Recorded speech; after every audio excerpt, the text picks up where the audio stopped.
Hey folks, this is Watson from 911 Studios. Today we're going to check out the Weber Spirit E-210 gas grill, fueled by propane with 2 burners, seen here in black. It's got about 1,600 ratings on Amazon, has Amazon's choice, and is 4.7 out of 5 stars. Very nice. This unit measures 32 by 50 by 63 inches and weighs 20 pounds. And there is an optional cover for this unit, but it is sold separately. With the lid open, it's 63 inches tall by 50 wide and 32 deep. With the lid closed, it stands at 45 inches tall.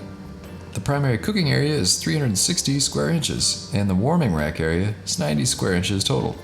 It's got heavy-duty caster wheels for easily moving the grill on grass or a patio, and it's built to last with heavy-duty porcelain enameled lid and cookbox that won't rust or peel over time. And there are 6 hooks for easy accessibility of grilling tools. It's low maintenance and easy to clean and easy to degrease. Now let me share with you a helpful review from a verified purchaser called Best Grill I Ever Owned. Weber grills are expensive, but they seem to be worth it. Control knobs rotate a full 270 degrees rather than the typical 90 degrees for much better heat control. A fat drip system is well designed to eliminate the mess you usually get with cheaper grills. Comes to grilling temperature very quickly. Best grill I ever owned. Well, there you go, simple and to the point. So there you go, this is an Amazon's choice pick for a reason. Pick up your Weber grill today, you're gonna love it.